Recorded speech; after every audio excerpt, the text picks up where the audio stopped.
On Thursday night before bedtime, Hugo was a full Class 4 hurricane with winds of 135 to 150 miles an hour, heading for Charleston. I knew Friday would be a busy day. I just didn't know how busy. At daybreak on Friday morning, I set out to photograph damage. I boarded a helicopter carrying Governor Campbell heading for the coast. As we neared the coast, the damage progressively got worse. Homes were blown apart or either moved into the middle of the road. Boats and cars were piled on top of each other. Areas were flooded. I don't think I really expected there to be as much damage as there was. I was physically, mentally, and spiritually exhausted from seeing so much destruction. More in one day than I'd seen in an entire lifetime. By the end of the day, I, as well as the entire nation, knew that Hugo was the worst storm to ever hit the Carolina coast.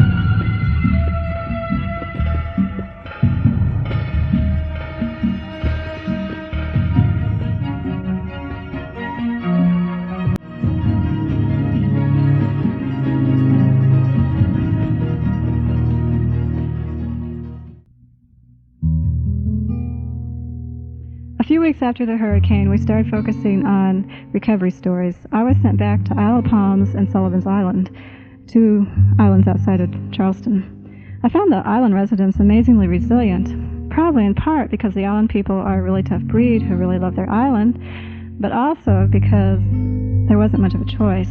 They needed to get on with their lives, and the only way to do that was to start rebuilding. Strangely enough, the destruction then became more emotionally upsetting than the first few days immediately after the storm. I think this was because you could see it just wasn't going to go away anytime soon. Sullivan's Island neighbors, 85-year-old Eva Wilcox and Kathy Joyner, were like people everywhere. When they first met again after 10 days after the storm, they were just happy to find each other alive. And the same sentiments were being expressed everywhere over and over again. We're happy to be alive, and then we'll worry about our house and see if it's still standing.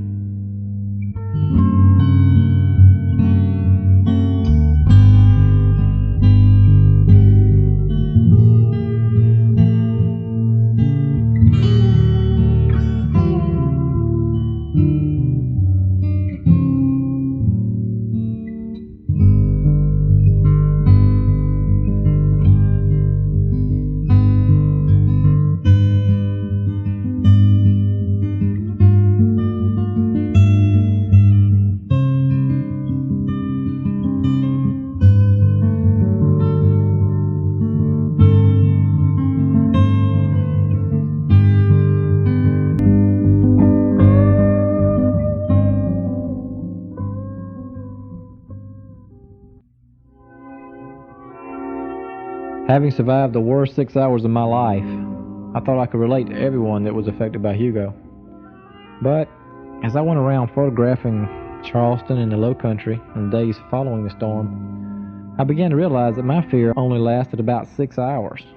These people around here would be living this for a good long time to come. But I quickly realized also that the human spirit was alive and was really more powerful than any hurricane could be. Volunteer groups began to swing into action. People were in need, and those that could help were doing everything in their power to get the supplies and necessities where they could be distributed. Aid began to come from all over the United States. Families that were without homes moved in with each other, and they moved in with neighbors, and the term togetherness really took on a whole new meaning. And naturally it would have been human nature to lose faith at that time, but the exact opposite seemed to be happening. Everyone I talked with would express their thanks to God that they and their families were safe.